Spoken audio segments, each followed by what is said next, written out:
안녕하세요. 얼마 전에 이혼에 성공한 40대 초반의 싱글맘입니다. 오늘 사연은 60많은 시댁과 전 남편에 관한 이야기예요. 그들의 욕심이 스스로를 어떻게 무너지게 만들었는지 모두 이야기해 드릴게요. 남편과는 20대 후반에 만나 30대 초반에 결혼했어요. 솔직히 30대 초반에 결혼할 생각은 없었지만 아이가 생기는 바람에 어쩔 수 없이 결혼하게 된 상황이었죠. 아이 때문에 한 결혼이라 많은 것을 포기해야 했어요. 한 번뿐인 신혼여행조차 마음대로 갈 수가 없었죠. 멋진 유럽으로 가고팠지만 뱃속의 아이가 걱정되어 비행기를 탈 수 없었습니다. 그때 남편이 이런 이야기를 해줬어요. 내가 돈 많이 벌어서 나중에 우리 애랑 당신 해외로 꼭 여행 보내줄게. 신혼여행이라 생각하고 즐겁게 가자. 그러니까 너무 섭섭해하지 마. 고마워. 언젠가 꼭 해외로 여행 가면 좋겠다. 대신 우리 국내 여행이라도 많이 다니자. 아이에게 추억을 많이 쌓아주는 거야. 그런데 결혼 후에도 여행을 자주 가지 못했어요. 왜냐하면 남편의 벌이가 시원찮았거든요. 남편은 중소기업에 다니는 직장인으로 월급이 굉장히 적었어요. 저 역시 그렇게 돈을 많이 버는 직업은 아니었고요. 결혼식 때 뱃속에 있던 아이가 4살이 될 때까지 여행은 꿈도 꾸지 못했어요. 뒤늦게라도 신혼여행을 보내주겠다던 남편의 약속은 흐릿해져만 갔죠. 그런데 어느 날 친정엄마가 살짝 말했어요. 너 요즘 많이 힘드니? 내내 일에만 치여 살잖아. 너희 신혼여행은 이제 그냥 안 가기로 결정한 거야? 그런 거 아니야. 둘이서 돈을 모으고는 있는데 잘 안 모여. 매달 경조사비로 빠져나가서 어쩔 수 없는 것 같아. 애 다 키워놓고 나서라면 또 모를까. 너랑 김서방 둘 다 박봉이라 애 키우기 많이 힘들 거야. 그래도 이렇게 쫓기듯 사는 건 아니라고 생각해. 그럴수록 네 정신만 갉아먹힐 텐데. 엄마가 모아뒀던 돈 조금 나눠줄 테니까 신혼여행 다녀오렴. 갑자기 무슨 신혼여행이야. 괜찮아. 그 돈으로 엄마 먹고 싶은 거 먹고 사고 싶은 거 사. 내가 엄마를 보내줘도 모자랄 판에 어떻게 엄마 돈으로 어떻게 여행을 가. 그래도 딸이 염치가 있지. 내가 하고 싶은 게 바로 너 신혼여행 보내주는 거야. 가서 한 며칠은 편하게 쉬고 와. 그동안 우리 손녀딸은 내가 보고 있을게. 이제 나랑 많이 친해져서 그런지 잘 울지도 않잖니? 엄마인 네가 없어도 일주일 정도는 견딜 수 있을 거야. 걱정하지 말고 김서방이랑 둘이 다녀와. 알았지? 솔직히 그렇게 말해줘서 너무 고마웠습니다. 엄마한테 미안하기도 하고 부끄러운 마음도 들었지만 그래도 기분은 좋았어요. 결혼 후 오랜만에 가는 여행이라 들뜨기도 했고요. 그렇게 여행사를 통해서 가이드를 끼고 유럽 여행을 가기로 했어요. 남편도 한껏 업되어서는 여행 전부터 유럽 간다고 여기저기 이야기하더군요. 이것저것 준비하면서도 얼굴이 싱글벙글했죠. 그런데 그 소식을 들은 시모가 매일 전체 메신저방에 문자를 보내기 시작했어요. 자기들은 해외 구경도 못 해봤는데 너무 부럽다며 징징거리는 내용을요. 에휴, 너희는 좋겠다. 그렇게 여행 갈 여유도 있고. 우리는 늙어서 이제 돈도 많이 못 벌고 여행 갈 일도 없는데. 여행하는 5박 7일 동안 그 비난의 정도는 점점 더 거세져 갔어요. 심지어 여행 마지막 날에는 시모가 대놓고 다그치기까지 했죠. 이 불효자식들이 자기들만 즐기고 어떻게 그럴 수 있냐면서요. 그러면서도 시모도 똑같은 곳으로 여행을 가고 싶다고 하더군요. 7일 내내 시모의 문자에 시달려 여행도 못 즐긴 남편과 저는 집으로 돌아오고 나서도 편하게 쉬지 못했습니다. 시모가 말한 대로 여행을 알아봐야 했거든요. 저희랑 똑같이 하고 싶다시길래 동일한 패키지를 골라 정보를 보내드렸죠. 첫 장에 빨간 글씨로 크게 계좌번호와 여행비를 적는 것도 잊지 않고요. 솔직히 그거 보고 시모가 바로 전화할 줄 알았어요. 비용을 대달라고 할 줄 알았거든요. 그런데 웬일로 아무 연락이 없더군요. 대신 남편을 통해 소식만 간간히 들려왔어요. 시모와 시부가 여행 갈 준비를 하느라 바쁘다고요. 옷도 사고, 액세서리도 사고, 신발도 사고. 여행 경비는 아직도 안 낸 것 같던데 신나게 준비만 하더라고요. 그때 시부모님은 우리가 그 돈을 내줄 거라고 생각하는구나 하고 확신했죠. 굳이 나서서 사실을 알려드리고 싶진 않았어요. 계속 그렇게 오해하시도록 놔두고 아무 말 안 했어요. 그러자 여행 당일 시모에게서 연락이 오더군요. 예, 오늘 여행 가는 날인데 비행기 티켓이 왜 아직 안 오니? 지금 시간 다 돼가는데 우리 못 들어가고 있다. 어떻게 확인할 방법이라도 없어? 어머님, 혹시 결제는 하셨어요? 무슨 결제를 말하는 거니? 여행 경비는 너희가 내주기로 한 거잖아. 그 당당한 말투에 웃음을 참으며 시모에게 말했어요. 어머님, 죄송한데 저희한테 무슨 돈이 있다고요. 저랑 남편 최저임금보다 겨우 조금 더 벌어요. 생활비 쓰고 나면 남는 돈도 없는데 어떻게 두 분 해외여행을 보내드리겠어요? 얼마나 큰 돈이 필요한데요. 제가 분명히 자료에 돈 보내셔야 한다고 적어놓지 않았나요? 그것도 빨간 글자로 확실하게 보실 수 있게 체크까지 해놨는데. 저런 돈을 안 내셨으니 티켓이 안 나오죠. 그럼 돈을 하나도 안 냈단 말이니?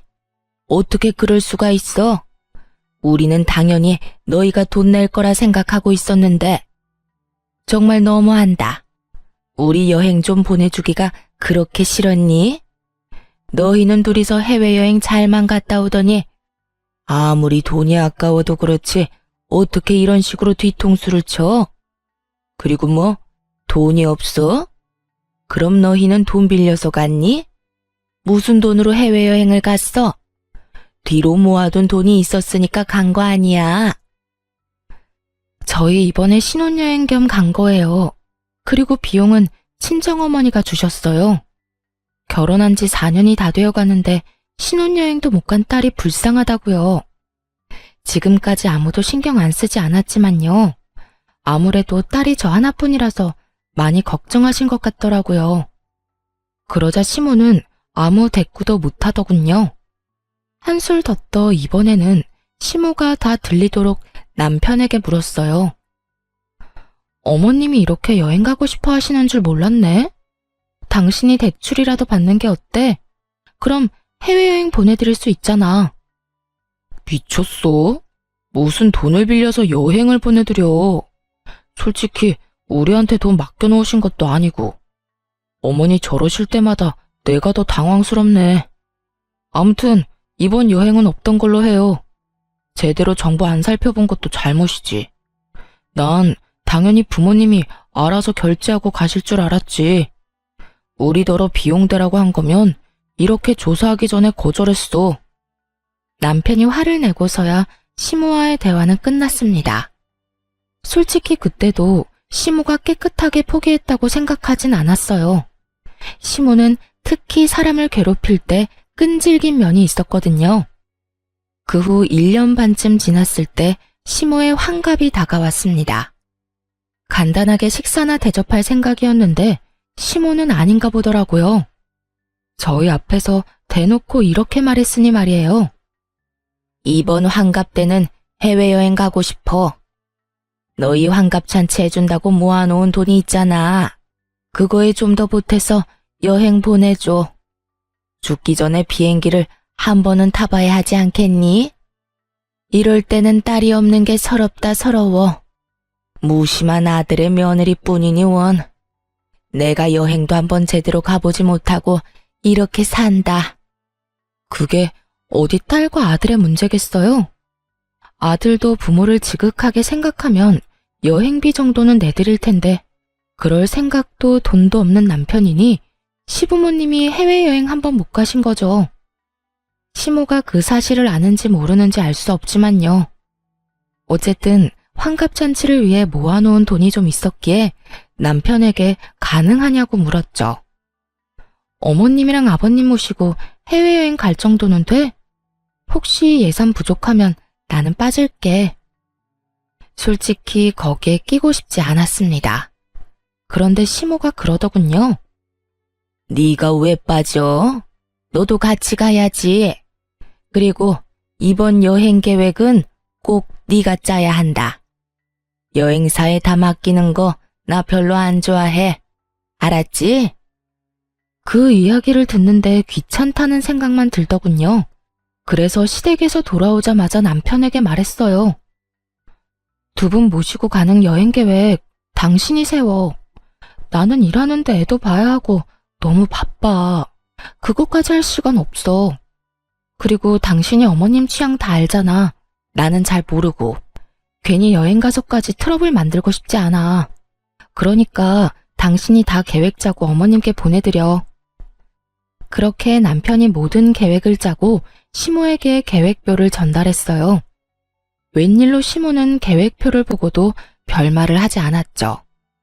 그런데 해외에 도착하는 순간 시모의 본색이 드러났어요. 하나부터 10까지 다 마음에 안 든다며 하나하나 딴지를 걸기 시작하는 거예요. 남편이 짜놓은 계획대로 움직이지 않고 도중에 행선지를 변경하는 일도 잦았죠. 얘, 너무 볼만한 게 없다. 우리 여기 가지 말고 딴 데 가자. 저기 줄 서 있는 거 안 보이니? 그런데도 기다리자고? 나는 그렇게 못해. 당장 다른 곳으로 가보자. 여기보다는 저기가 더 재밌을 것 같은데 저쪽으로 가. 첫날 그렇게 일정을 다 틀어버렸으면서도 만족을 못했는지 시모는 숙소에 도착하자마자 화를 냈어요. 아니, 숙소가 왜 이 모양이야? 너 솔직히 말해봐라. 나한테 좋은 거 해주기 싫어서 지금 이러는 거지? 너희는 고급 호텔에 묵었으면서 나는 이런 곳에서 묵으라니? 이게 말이 되니? 여기서 잤다가 몸에 벼룩이라도 붙으면 책임질 거야? 시모를 데리고 간 곳도 당연히 호텔이었어요. 5성급의 엄청 좋은 호텔은 아니지만 그래도 3, 4성급 정도는 되는 곳이었죠. 그리고 꼭 그런 부정적인 이야기는 남편이 없을 때 저한테만 하더군요. 그래서 여행이 끝나갈 때쯤에는 슬슬 한계에 도달했어요. 돌아오는 비행기를 타고 공항에 도착했을 때 결국 폭발하더군요. 남편이 잠깐 화장실에 들렀는데 그때를 틈타 시모가 또 쏘아댔거든요. 너 진짜 너무하다. 우리가 해외여행 보내달라고 한 게 그렇게 싫었어? 그래서 이딴 식으로 사람 괴롭히는 거야? 아니, 숙소도 마음에 하나도 안 들고 관광지도 별로고. 솔직히 말해봐라. 우리한테 좋은 거 해주기 싫었지? 하나만 봐도 네가 우리를 어떻게 생각하는지 다 보여. 이런 식으로 성의 없이 한 바퀴 돌고 오면 그냥 끝이라고 생각하는 거지. 저번에도 느꼈지만 넌 정말 뻔뻔해. 시부모를 모시고 다니면서 세상에 이따위로밖에 못하니? 그저 조용히 그 말을 듣고만 있었어요. 저 멀리 남편이 화장실에서 돌아오더군요. 곧이어 남편이 제 앞에 도착했을 때 남편을 똑바로 보며 말했죠. 당신 진짜 너무하다. 어머님이 해외여행 보내달라고 하신 게 그렇게 싫었어? 그래서 그딴 식으로 사람 괴롭히는 거야? 어머님께서 숙소도 맘에 하나도 안 들고 관광지도 별로셨대. 어머님이 방금 얼마나 화 많이 내셨는지 당신 모르지? 이런 식으로 성의 없이 한 바퀴 돌고 오면 끝이야? 부모님 모시고 이따위로밖에 못하는 거냐고. 뜬금없이 화를 내자 남편은 벙찐 표정을 지었어요. 그 옆에 있던 시모가 무척 당황하며 저한테 따졌죠. 너 왜 이래? 왜 우리 아들한테 화내니? 난 너한테. 어머님, 그냥 넘어가지 마세요. 싫은 건 확실히 짚고 넘어가야죠. 이번 여행 계획이랑 예약 다 남편이 한 거거든요. 저는 손가락 하나 안 댔어요. 섣불리 나서서 여행을 망칠 순 없잖아요. 어머님 취향은 역시 자식이 더 잘할 텐데 말이에요. 어머님이 남편한테 직접 말씀하시긴 어려울 것 같아서 제가 대신 화냈어요. 어머님 말씀대로 성의가 부족했던 것 같네요. 뻔뻔하기도 해라. 내가 너더러 계획 짜라고 했잖아. 근데 왜 우리 아들이 계획을 짰어? 안 그래도 바쁜 애한테 그런 것까지 시키다니? 누가 계획을 짜든 무슨 상관이에요? 여행만 잘 갔다 오면 된 거지. 그리고 어머님, 이 사람보다 제가 훨씬 더 많이 바쁘거든요. 육아도 살림도 집안일도 다 하는데 돈은 똑같이 버는걸요. 그러니까 남편이 남는 시간에 계획 좀 짤 수 있죠. 그렇다고 이 사람이 육아나 살림을 대신해 줄 것도 아니고. 그제야 남편은 자기가 없는 사이 어떤 상황이 벌어진 건지 파악했어요. 시모가 저한테 한 소리 했고 그걸 제가 남편에게 그대로 돌려줬다는 것을요. 엄마, 짜증내려고 여기 왔어?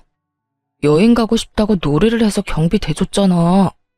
또 계획도 짜오라길래 몇 날 밤을 고민하면서 짰는데 왜 계속 화만 내?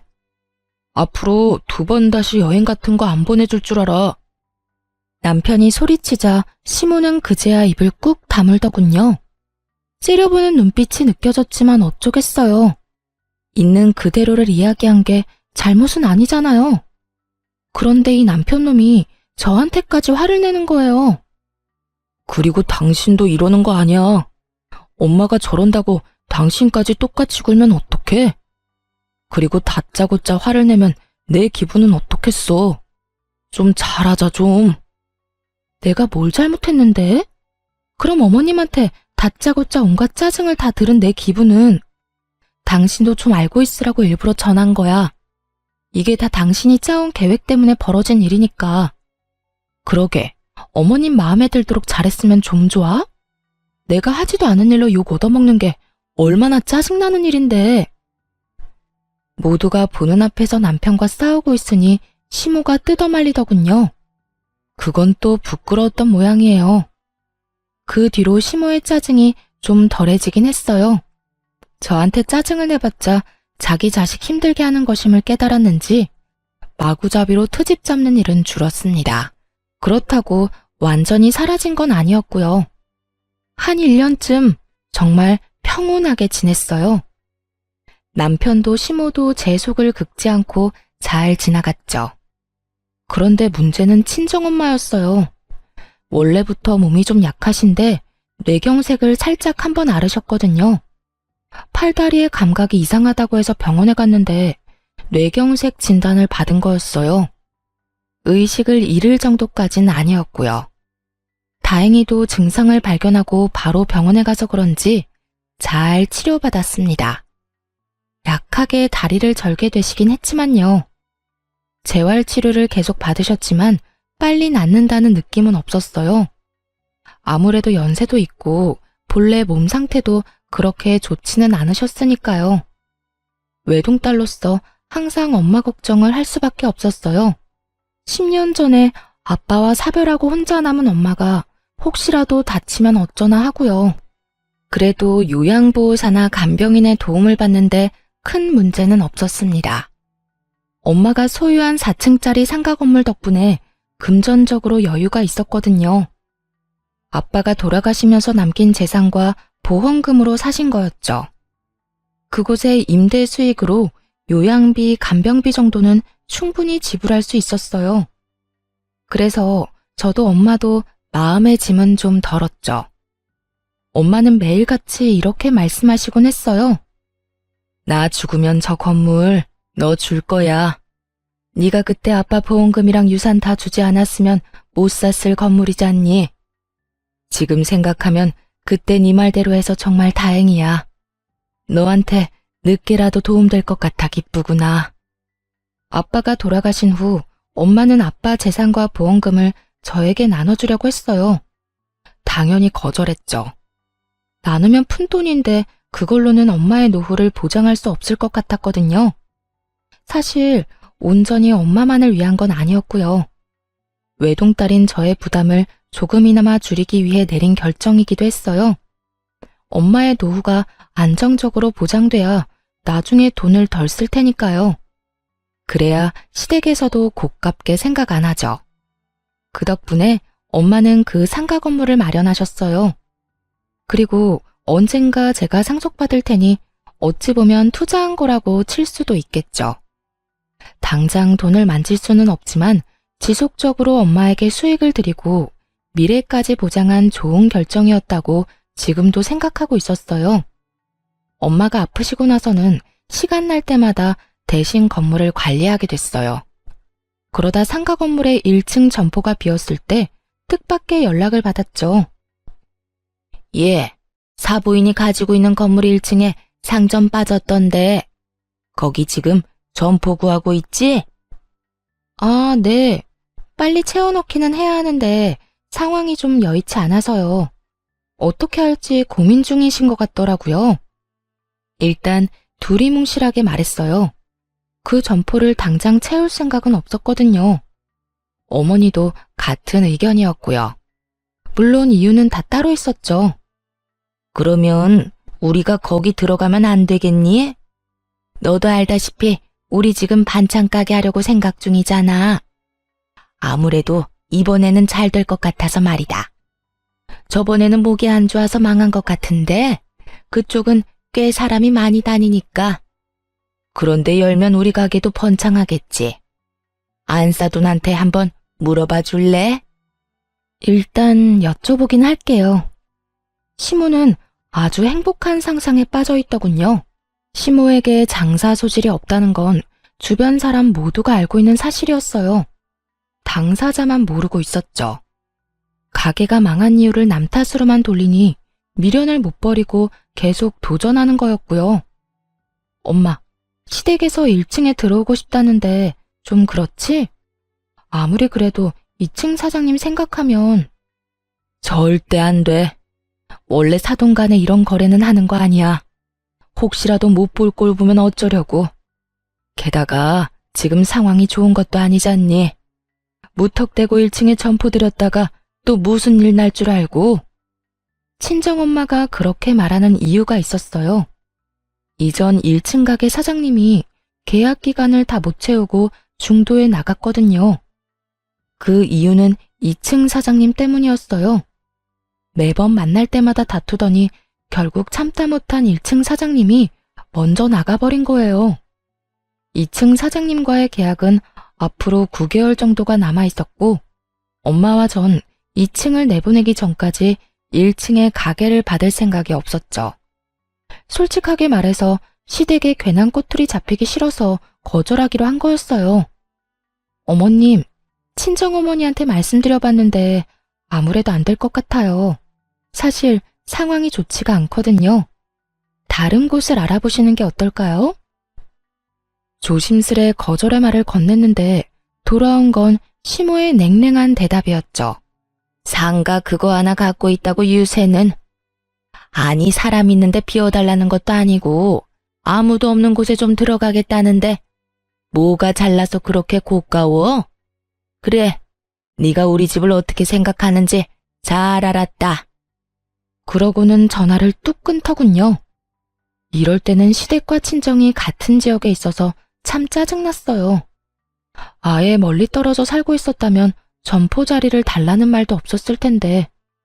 한숨이 나오긴 했지만 그래도 다행이라 생각했어요. 엄마가 그런 시모와 마주하지 않아도 된다니 안심이었죠. 그런데 며칠 뒤 친정엄마에게서 묘한 소식을 들었어요. 예, 안사돈 대체 왜 그러신다니? 세상에, 사람을 완전 쓰레기로 만들어서 소문내고 다닌대. 설마 내가 점포 안 내줬다고 그러시는 거니? 어떻게 앞뒤 사정 다 끊어먹고 그딴 식으로. 엄마가 지금 기가 차서 말도 안 나온다. 평생 남한테 나쁜 짓 안 하고 살았는데 이게 무슨 일이니? 주변 사람들한테 전화로 그런 소문들을 들으니까 정말 미치겠어. 그게 무슨 소리야? 시어머니가 뒤에서 엄마 욕하고 다닌다고? 알아보니 친정엄마 동네 근처에 소문이 났더군요. 엄마가 사돈댁 무시하고 자기만 잘 살려고 한다고 가족 도울 줄도 모르는 피도 눈물도 없는 사람이라고 말이죠. 그 이야기를 전해 듣는데 화가 확 나더라고요. 마치 일부러 안 도와준 것처럼 몰아가서 엄마는 병원까지 다니실 정도였어요. 스트레스로 밤에 잠도 잘 못 주무셨고요.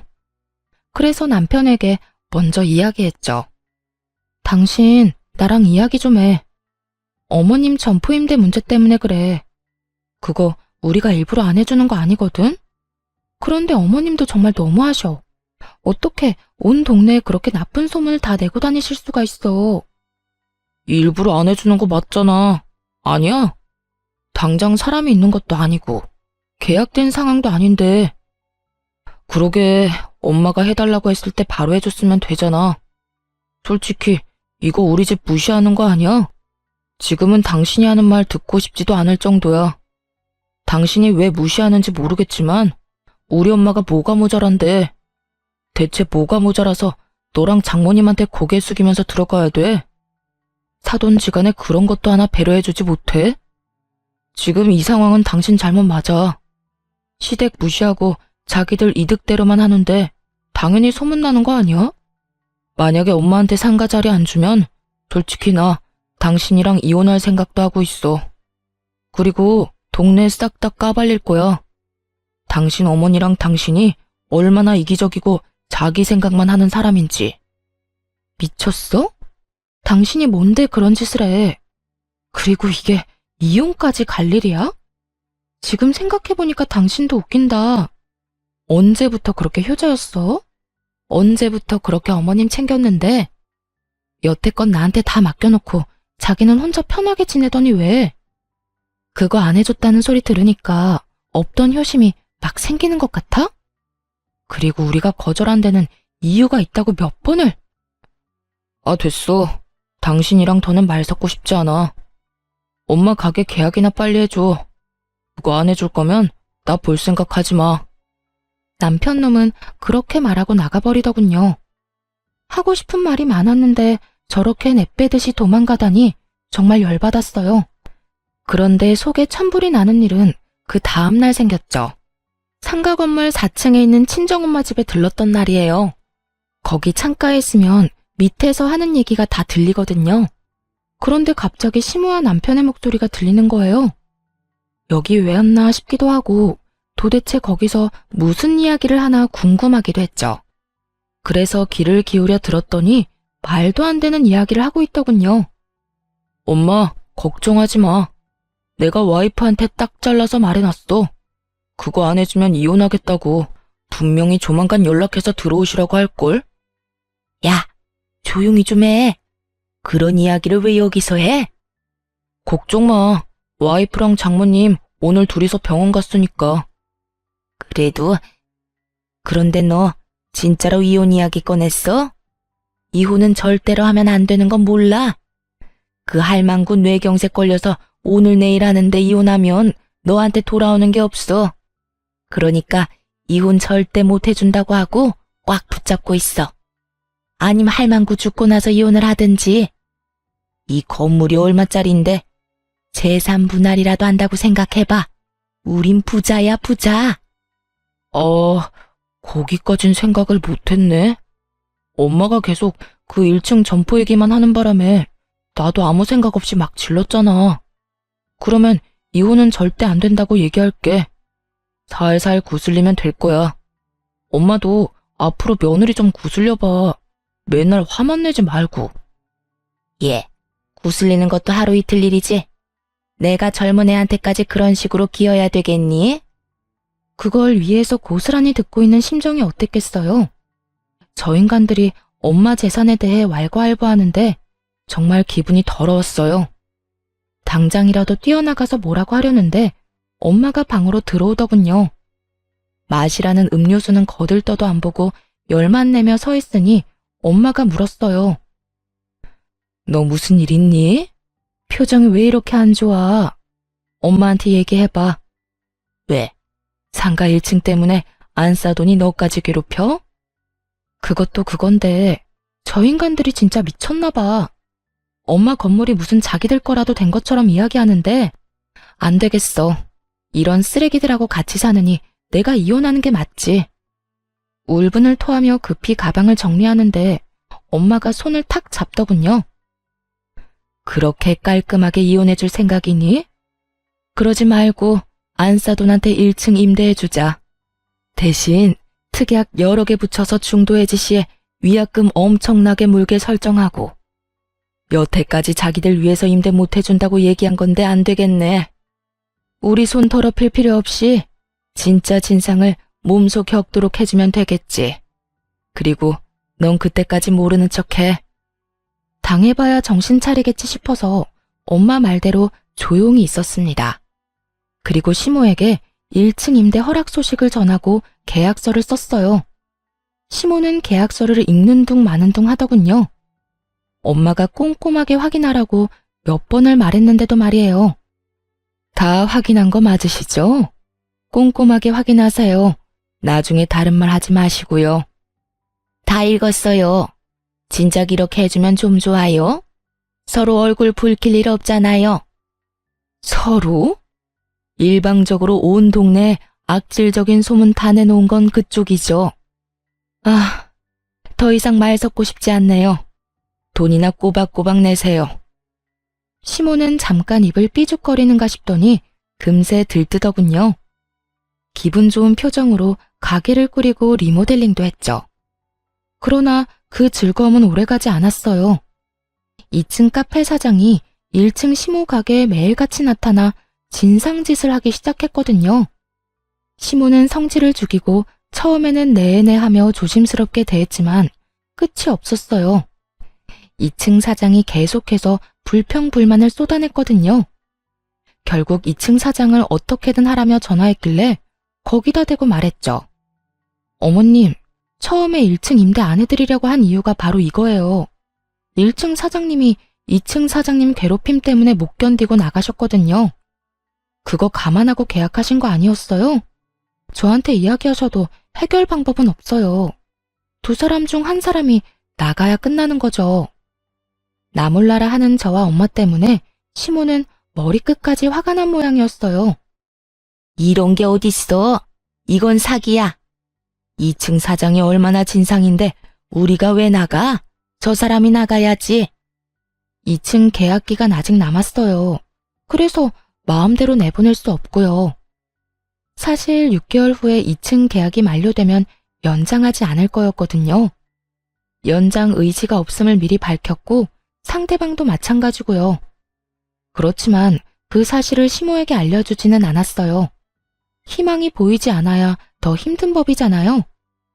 결국 시모는 4개월 내내 그 2층 사장에게 시달렸어요. 반찬 가게라 어쩔 수 없는데도 냄새가 나니까 어떻게 좀 해달라. 시모가 전화라도 하고 있으면 시끄러우니 조용히 해달라. 1층 앞은 너희가 깨끗하게 쓸고 닦아라 등등 수많은 진상짓을 당했죠.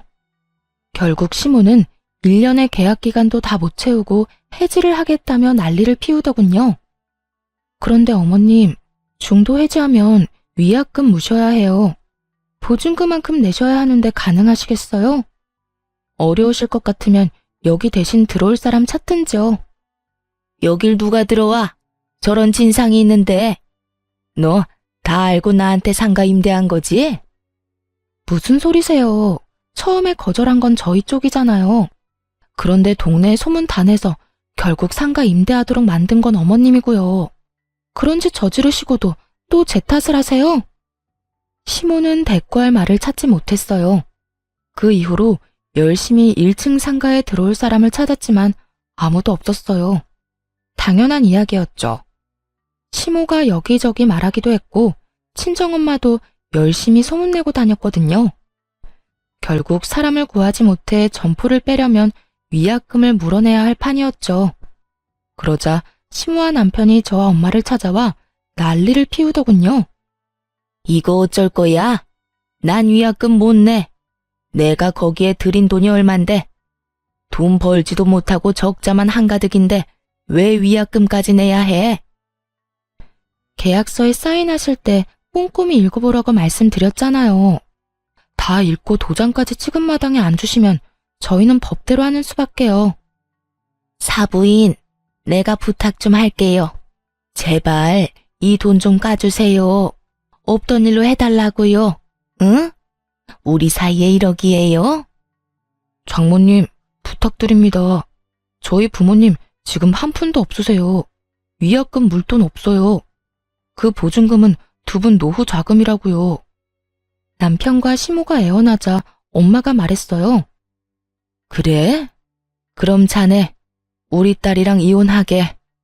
얌전히 이혼해주면 위약금은 없던 일로 해주겠네. 이혼이요? 갑자기 무슨... 자네가 내 딸한테 상가 임대 안 해주면 이혼도 불사하겠다고 했다면서? 뭐하러 그렇게 살아? 그냥 헤어져. 내 딸도 그러길 바라고 있고. 그리고 위약금을 준대도 이혼은 시킬 거네. 그러니까 잘 선택해. 돈이라도 안 내고 이혼할 건지, 돈 내고 이혼할 건지. 남편이 고민하자 시모가 넙죽 말하더군요. 뭘 고민해? 어차피 이혼시키겠다는데 돈 안 주고 이혼하는 게 맞지? 이혼합시다. 그러면 보증금은 돌려주는 거 맞죠? 그렇게 남편과 이혼하게 됐습니다. 엄마 상가 때문에 이혼은 절대 안 된다고 했던 시모도 별 수 없었던 거죠. 눈앞에서 거액의 보증금이 날아가게 생겼으니까요. 이혼 소송이 끝날 때쯤 상가 2층도 비워졌어요. 이혼하고 받은 위자료와 재산 분할로 받은 돈을 합해서 리모델링을 했죠. 사실 그동안 네일 아트를 배웠거든요. 1층에는 저의 네일 가게를 차렸고 2층에는 친구가 하는 미용실을 들였어요. 둘 다 미용업종이라 함께 이용하면 할인을 해줬죠. 그리고 자리가 없을 때는 서로의 대기실을 빌리기도 했고요. 그러다 보니 두 가게 모두를 찾는 손님들이 늘어나더라고요. 상권 분석을 잘한 건지 아니면 근처에 비슷한 업종이 드물게 있어서 그런지 서서히 장사가 잘 되기 시작했어요. 이혼하고 5개월쯤 지났을 때 명절을 앞두고 외가 친척분들이 가게에 왔어요. 명절이라 문을 닫으려고 했는데 친척 여자분들을 간단하게 꾸며드리려고 모셨죠. 그런데 그때 누가 네일숍 안으로 훅 들어오더군요. 바로 시모였어요. 야, 당장 나와. 너 우리한테 사기쳤지? 2층 진상 금방 나갈 거 알았으면서 왜 말 안 했어? 우리 가게에서 빼버리려고 그런 거지? 그래 놓고 그 자리에서 지금 장사를 하겠다 이거야? 여기 내가 계약한 곳이었어. 진상만 아니었으면 지금까지 잘 영업했을 거라고. 나만 망할 수 있냐? 너도 같이 망해야지. 그렇게 말하면서 시모는 작정하고 네일 도구들을 다 때려 부수더군요. 지금 뭐 하시는 거예요? 상가에 들어오지 말랬는데 굳이 들어온 사람은 그쪽이고 나가라고 안 했는데 나가겠다던 사람도 그쪽이잖아요. 정말 어이가 없어서. 왜요? 장사가 잘 되니까 이제 와서 배가 아파요? 그래, 배 아프다 이년아. 내가 억울해서 미치고 팔짝 뛰겠어. 어떻게 장사 잘하던 사람 내쫓아놓고 여기서 네가 직접 장사를 해? 이 사람들은 그거 알고 여기 와서 손톱질하고 있어? 다들 잘 들으세요. 이 여자 정신 나간 년이에요. 멀쩡하게 일하던 사람 쫓아내놓고 자기 이속이나 챙기는 싸가지 없는 년이라고요. 그런 여자한테 손톱 손질받아서 뭐해요? 당장 가세요. 이 여편네가 정신이 나갔나? 지금 누구한테 이년저년이래? 우리 시조카가 왜 당신한텐 연소리를 들어? 이 가게가 아줌마 것도 아닌데 정신 나간 소리 하는 것 좀 봐. 이거 치매 걸린 거 아니야? 그래, 우리 조카 말 들어보니 그렇게 괴롭혔다던데. 오늘 사람 환장하게 하는 거 보니까 더하네. 한두 번 해본 솜씨도 아닌 것 같고. 깽판을 치고 싶으면 당신 집에서나 해. 아니면 내가 아줌마 가게 가서 깽판이 뭔지 보여줘? 어디서 애를 잡아? 나이는 대체 어디로 처먹은 거야? 이런 걸 그냥 놔둔 걸 보니 언니가 참 마음이 약해. 나 같았으면 다리 몽둥이라도 하나 부러뜨렸겠다. 어디 한번 병원 신세 지도록 만들어줘? 무시무시한 우리 외숙모와 이모의 말에 시모가 깜짝 놀라더라고요. 안에 그저 사람이 많으니 깽판치기 좋겠다 싶어 들어왔겠죠. 가족인 줄도 모르고 말이에요. 놀란 시모가 주춤거리는 사이에 엄마가 나와 말했어요. 이제 우리하고 남 아니에요? 왜 여기 와서 소란을 피워요? 오늘 부서진 것들 모두 계산해서 변상하세요. 여기 CCTV 달린 거 보이죠? 변상 안 해주면 경찰에 신고하든 고소하든 할 테니까 각오하고 있어요. 결국 시모는 가게에서 도망치듯 나갔어요. 변상은커녕 땡전 한 푼도 없는 게 분명했죠. 나가는 뒤통수에 대고 동네 사람들 들으라고 크게 말했어요. 이혼시킨 전 며느리 가게가 잘 돼서 배 아픈 건 알겠는데 이런 식으로 와서 깽판 치고 다 부숴놓고 가면 안 되죠. 또 진상짓 하면 경찰에 연락합니다. 그렇게 말하자 옆 앞가게에서 무슨 일인지 빼꼼히 목 빼고 구경하더군요. 그런 시선을 도저히 견디기 힘들었나 봅니다. 시모는 고개를 푹 숙이고 손바닥으로 얼굴을 가리며 도망가듯 떠났어요. 한 번만 더 이 근처에 오면 경찰에 바로 신고할 거예요. 그 이후 시모는 근처에 얼씬도 하지 못했어요. 소문을 들어보니 쪽팔려서 집 밖으로 나오지도 못하고 있는 것 같더군요. 친한 지인들에게 전해 들었겠죠.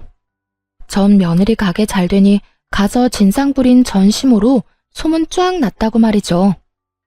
이 동네에 그 소문을 모르는 사람이 없었거든요. 정말 고소했어요. 친척분들이랑 다 같이 모여서 깔깔 웃었다니까요. 꽁지 빠지게 도망가는 그 모습을 보니 어찌나 속이 시원하던지.